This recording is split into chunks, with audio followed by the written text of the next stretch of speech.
te he traído este estudio, que es un estudio de 2018, lo voy a mostrar aquí a cámara.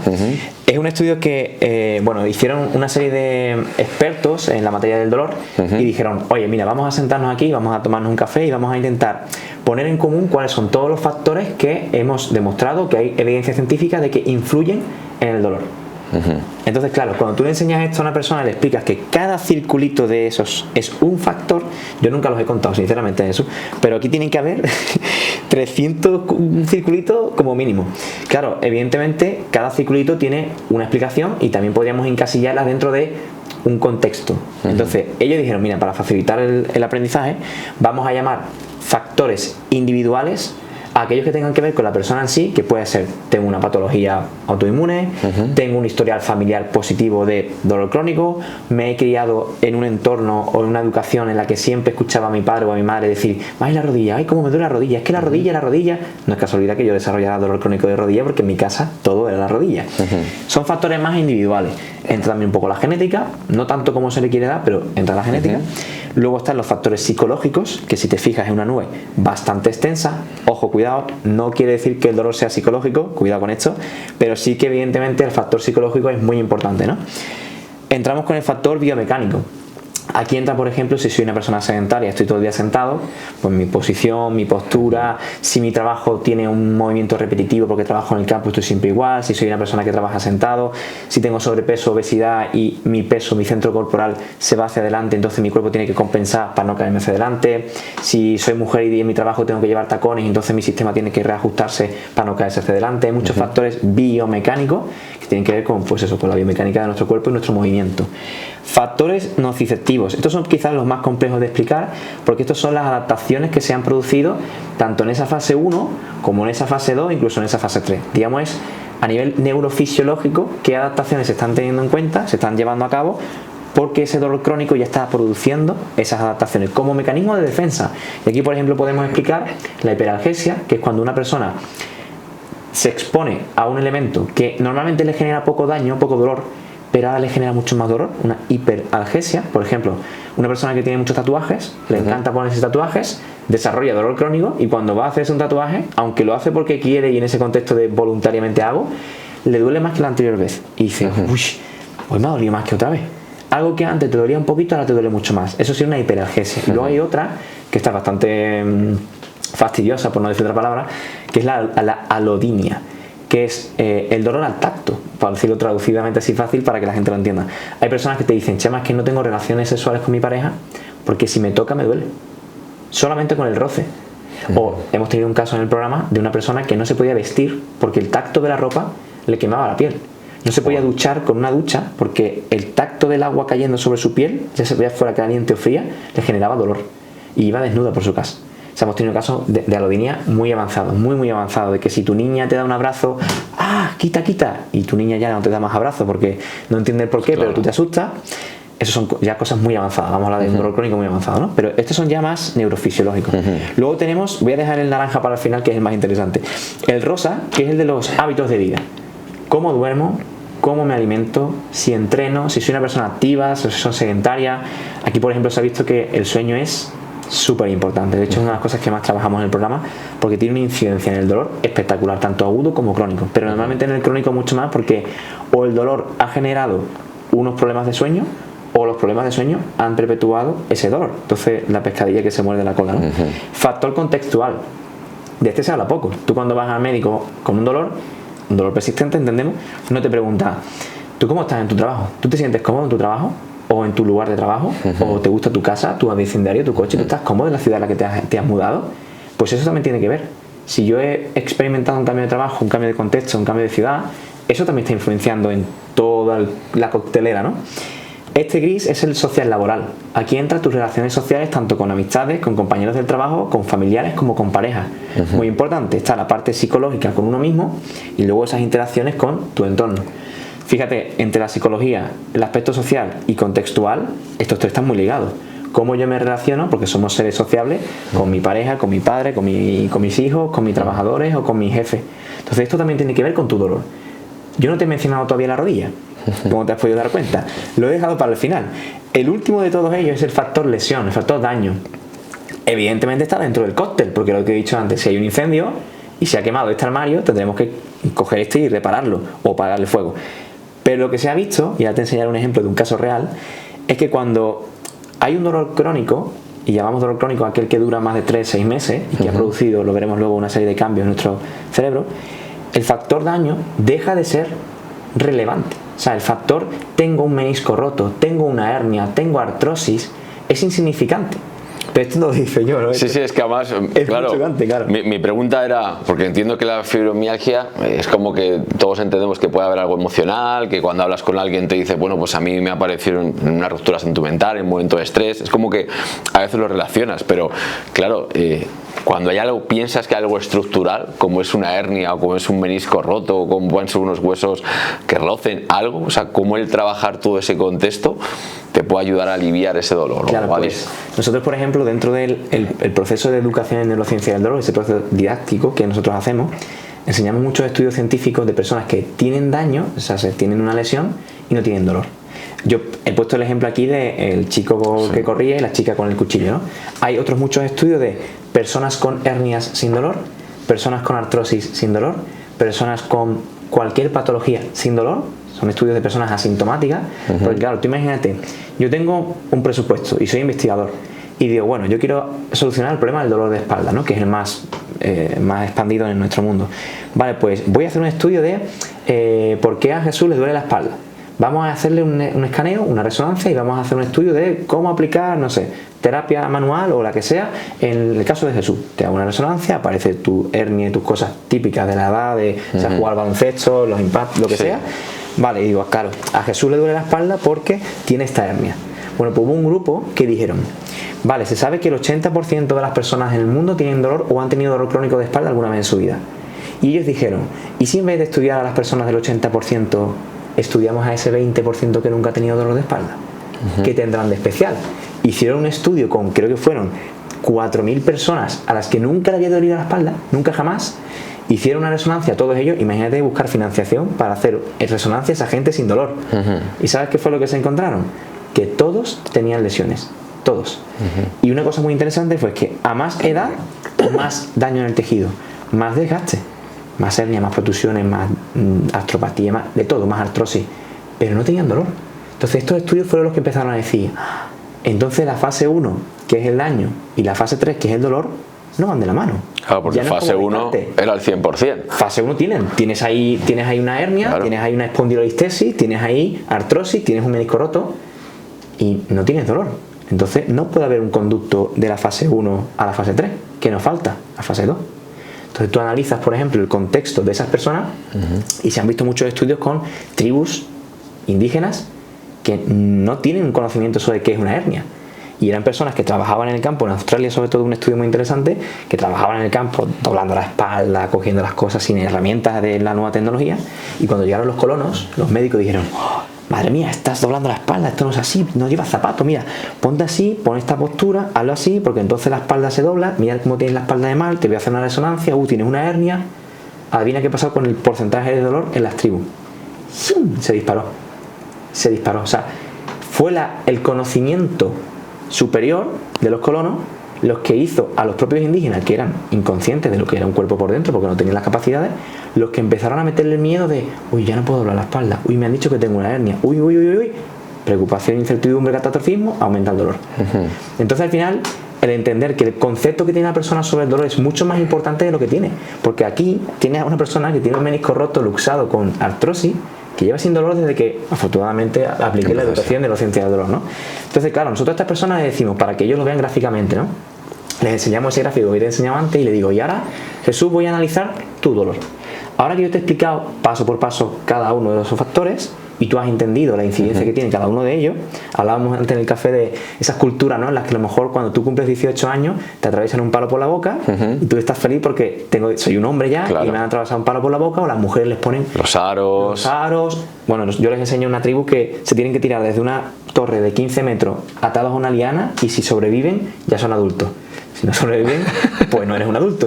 Y lo ven como algo normal porque es su cultura. Bueno, y en el siglo XXI actualmente ves a los que se van dando a las procesiones con un látigo y seguramente en ese momento no es casi ni dolor, es placer, o sea, no es algo... Claro, un placer también como los masoquistas. O sea, al final es como tú interpretas, porque socioculturalmente así se te ha dicho, ¿no? A los niños de pequeñitos se les mete ahí, se les pincha ya para las niñas, se les pone ya un pendiente y es como algo normal. Cuando tú... Hay un meme muy gracioso de una persona llena de tatuajes, pero llena de tatuajes, llena, y va al médico y le dice al doctor, pero doctor, me va a doler la aguja porque le va a sacar sangre. Y el doctor lo mira así como diciendo, te estás quedando conmigo, tú estás lleno de pinchazos. Claro, porque no es lo mismo el contexto de me voy a pinchar para ponerme un tatuaje que simboliza un momento de mi vida o el perro mío que se ha muerto y quiero tenerlo aquí siempre, a me voy a pinchar porque me van a sacar sangre porque creo que estoy enfermo. O sea, el daño es incluso menor, ¿no? Porque al final te hacen tan y fuera. Sí, no estás 5 horas ahí tatuándote, pero el contexto cambia. Entonces, cuando esta persona ya empieza a entender que el contexto, de cómo afecta las emociones, las creencias, cómo come, cómo duerme, cómo todo esto tiene que ver con su dolor, es cuando yo le digo, pues ahora vamos a analizar tu dolor. Nosotros en nuestro primer mes de programa damos toda esa teoría, así, pam, un poco modo shock, ¿no? Terapia de choque, y luego le decimos, vale, vamos a coger tu gráfico de tu dolor y vamos a ponerle nombre y apellido. Este que estoy mostrando aquí es un caso de éxito real. Me ocurre que es como la rueda de la vida del coaching, pero yo le llamo el trivial del dolor. O sea, nosotros para ganar el trivial tenemos que conseguir todos los quesitos. Si tú vas al médico y te dice, te duele porque tienes una hernia y solamente se centra en el quesito naranja, no puedes ganar el trivial. Tú necesitas tenerlos todos, ¿no? Pues en este caso nosotros le decimos el trivial del dolor, o como te has dicho en el círculo de... Venga, vamos a ponerle puntuación a tus factores. Uno por uno, venga, vamos a hablar de tu factor individual. ¿Cómo fue tu infancia? ¿Tus familiares tuvieron dolor crónico? ¿Tuvieron fibromialgia? ¿Tú escuchaste en el trabajo un compañero, tu pareja? ¿Cómo ha sido tu historia de vida? Pues yo un 3, porque es verdad que mi familia, no sé qué, no sé cuánto. Vale, un 3, no está mal. Factor creencias, este ya está cambiado porque ha pasado un mes de educación en dolor. Entonces ya ellos han bajado mucho el nivel y han dicho, ahora sé que el dolor se puede curar, ahora sé que la fibromialgia se puede revertir, ahora sé que no sé qué. Estoy más tranquilo, me falta conocimiento, pero estoy más tranquilo. ¿Cómo estás a nivel emocional? 5 estrellas. Te dice la persona, total, yo estoy en un momento emocional nefasto. ¿Cómo es tu factor biomecánico? Pues yo la verdad es que soy una persona que se mueve, yo tal igual, pues entonces no es importante. ¿Tu factor sensibilización? Sí, yo tengo alodinia. Cuando me tocan la ropa, las sábanas, no puedo, además me pasa esto, un 5. ¿Cómo está tu...? Bueno, vamos a dar la lesión para el final, que más me gusta. El ejercicio, Chema, no hago nada, no hago ejercicio de fuerza porque me decían, no levantes peso, no dobles la espalda, yo no hago nada, pilates, yoga, natación y caminar. Vale, pues me he enterado de que eso no sirve. ¿Cómo comes? Algún ultraprocesado cae más de la cuenta, tomo Coca-Cola para comer, un 3. ¿Cómo duermes? Fatal, Chema, horroroso, 5 estrellas, te pondría 20, fatal. Vale, ¿cómo estás en tu entorno? Hombre, tengo un trabajo que no me gusta mucho, pero bueno, tengo una casa muy bonita y me gusta el vecindario. ¿Cómo estás a nivel social en cuanto a familia, pareja? Estupendo. Tú sabes alguna cosilla, pero mi pareja me apoya, mi familia, mis amigos, bueno, un 2. Vale, ya le pregunto, viendo todo lo que has visto este mes, pues nosotros el programa es súper largo, pero lo que has visto en el primer mes, ¿qué puntuación le das al factor lesión, a tu hernia, qué incidencia le das en tu dolor? Y te ponen un 1. ¿Por qué? Porque se han dado cuenta y han entendido que cuando hay dolor crónico, el factor lesión ya no es relevante. Es muy poco relevante o incluso insignificante, porque ya los cambios que se han producido no son en la estructura, no es en la rodilla. Está pasando algo aquí que luego vemos. Y cuando la persona tiene que poner aquí un 1, le choca mucho la mente porque ella quiere pensar que le duele porque tiene una hernia, pero lleva 20 años intentando tratárselo y no le ha funcionado, y por primera vez ha escuchado que lo importante no es esto, sino todo lo demás. Y entonces yo les digo siempre, ¿alguna de vosotras hubiera pensado, si yo esto lo paso al principio, que lo más importante eran las creencias, que tiene un asterisco, las emociones y el sueño, y no la lesión? ¿Alguna de vosotras hubiera pensado que la lesión es lo menos importante? Y todo el mundo dice no. Se echa más que me has girado 180 grados lo que yo pensaba. Digo, venga, pues ahora que tengo este factor, ahora yo voy a aplicar lo que tú necesitas. Que yo mismo viéndolo, es como que pienso, digo, lo que menos importa es la lesión. O sea, me has preocupado de si es verdad, joder, pues es que duermo poco, la alimentación, hay muchos más factores que dices, claro, si es que al final quizá la adicción es lo de menos. Una mentalidad, como es el ser positivo, el tener un carácter proactivo de querer mejorar y no el victimismo, el siempre a mí, porque a mí es que siempre me pasa a mí. No, hay muchas personas, muchos millones de personas con dolor crónico, cada vez más. Estamos ya cerca del 30% de la población española y sigue subiendo disparatadamente, porque seguimos transmitiendo el mensaje de te duele porque tienes una hernia. Claro, de hecho, cuando me contaban las tribus, me venía a la cabeza decir, es que parece como que ahora todo el mundo tiene algún dolor crónico, todo el mundo tiene una hernia o una protusión o un menisco, cuando nuestros abuelos, a nadie le dolía nada y les estaban trabajando en el campo, y encima cualquier trabajo era físico, porque oye, ahora tienes un toro que te coge las cajas, pero antes lo hacías a mano y parecía que nadie le dolía nada. ¿Tú no crees que esas personas que trabajaban en trabajos tan físicos como las minas, las obras, el campo, esas personas no desarrollaban artrosis? Seguro, pero no había maquinaria para poder dilucidarlo. O sea, yo siempre digo lo mismo, el otro día lo hablaba con unos amigos, es que antiguamente se usaban las sanguijuelas para quitar la sangre porque la enfermedad estaba en la sangre y nadie refutaba eso. Más antiguamente se pensaba que llovía porque Zeus estaba enfadado y lanzaba los rayos, y nadie podía decirle a los inteligentes, a los filósofos, que eso no era verdad. A día de hoy el médico te dice que te duele porque tienes una hernia, y la ciencia te está demostrando que eso ya no puede decirse así, que eso ya no es real, porque hay personas con hernias sin dolor, o hernias que se resuelven solas, que tú mismo lo has dicho. Entonces, ¿por qué seguimos pensando lo que siguen diciendo de que llueve porque Zeus, si se ha demostrado que llueve porque el agua se condensa? Vamos a estudiar eso. ¿Cuál es el problema? Y esto el año pasado se hizo un congreso internacional sobre el dolor crónico, este nuevo paradigma, ¿no? El nuevo paradigma, y el lema del congreso fue: vamos con 17 años de retraso entre lo que la ciencia ha demostrado del dolor y lo que llega a la clínica al paciente. Porque literalmente en 2007 se escribe el primer libro, yo le llamo la Biblia del dolor, que ya está antiguo, pero el primer libro de 2007, escrito por unos australianos que fueron los que empezaron a mover todo esto, que se llama Explicando el dolor, Explain Pain. O sea, ellos ya estaban haciendo educación en neurociencia del dolor y te explicaban que la educación en neurociencia del dolor es lo primero que hay que hacer para una persona con dolor crónico. 2007.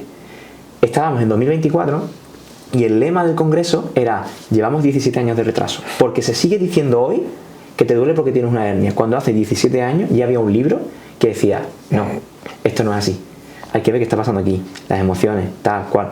Entonces, en todo ese avance que ha habido estos últimos años, la Organización Mundial del Dolor, por ejemplo, ha cambiado la definición. De hecho, la IASP, que se llama, en 2020 dijo: señores, daño y dolor no es lo mismo, o sea, está puesto. Pueden nuestros espectadores poner IASP, International Association Study of Pain 2020, definición del dolor, y pone la definición en las aclaraciones. La nocicepción y el dolor son cosas diferentes. La nocicepción es la fase 1, el dolor es fase 2, fase 3. Ya te está diciendo que son cosas diferentes. El organismo más importante del estudio del dolor. ¿Por qué sigue diciéndote el médico te duele porque tienes una hernia? ¿Te duele porque tienes artrosis? Te lo está diciendo tu máximo jefe, que ya no es así. La Sociedad Española del Dolor sacó un vídeo en 2014, hace 11 años, que decía que el dolor crónico es aquel que va de más de 3 meses y que en ese momento el daño ya no era tan importante. Decía, es algo complementario. Lo que hay que ver es la sensibilidad del sistema nervioso. Y lo repetía 20 veces ese vídeo. 2014, ¿tú ese vídeo lo has visto? ¿Sale en la televisión? No. ¿Lo ves en el ambulatorio? ¿Te lo manda tu terapeuta? No. Y se sabía ya, la Sociedad Española del Dolor, que no es sospechosa, diciendo que hay que gestionar el dolor de otra manera. Y ese mismo vídeo te decía, la operación no es la solución.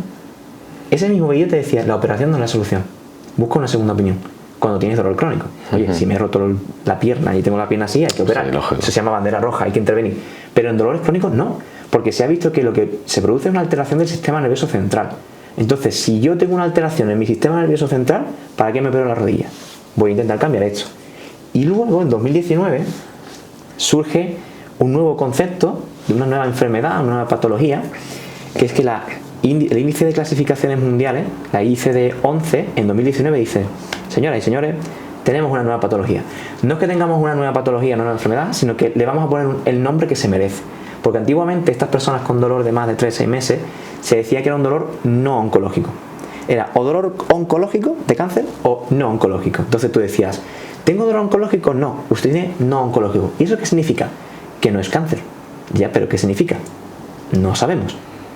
Y Arturo Goicoechea, que es un neurólogo que para mí es uno de mis referentes, por no decir mi referente, en uno de sus libros decía, había pacientes que me decían, ojalá me encuentren ya el cáncer, porque así sabré lo que tengo. Porque estas personas, como no sabían decirle lo que tenían, estaban deseosos de saber que tenían algo que fuera malo. Lo que te decía, la incertidumbre. Claro. Es peor no saber lo que tengo que saber que tengo algo malo. Porque si sé que tengo algo malo, sé lo que tengo y mi sistema se relaja dentro de la normalidad, porque ya sabe lo que tengo y sabe que hay un camino para. Cuando tienes dolor crónico, no oncológico, no se sabía lo que había. Yo esto lo escuché una vez en una entrevista a alguien que le hacían en una influencer, que pues, imagino que los primeros síntomas de fibromialgia y supongo que el miedo a saber lo que le pasaba, cuando ya se diagnosticaron, dijo, ya me sentía tranquila porque además en mi familia ya había casos, entonces, bueno, para mí ya es algo conocido, claro. Ya sé lo que es. Tú piensas en los mecanismos de defensa de incertidumbre. Cuando ya te dicen, tienes esto, ya automáticamente la incertidumbre baja. Porque ya sé lo que tengo y además, en su caso a lo mejor le han dicho que esto es para siempre. Entonces ya entras en el momento de, bueno, voy a aprender a vivir con dolor. Es lo que muchos psicólogos, que a mí esto no me entra en la cabeza, siguen diciendo, hay que acostumbrarse a vivir con dolor. Eso es mentira, eso no es así. Porque se ha demostrado que el dolor se puede revertir. Entonces, en 2019 dijeron, vale, esto de no oncológico no nos gusta, esto de dolor crónico a seca, la gente piensa que dolor crónico significa para siempre, vamos a matizarlo. Vamos a crear una nueva terminología y se le llama dolor crónico primario.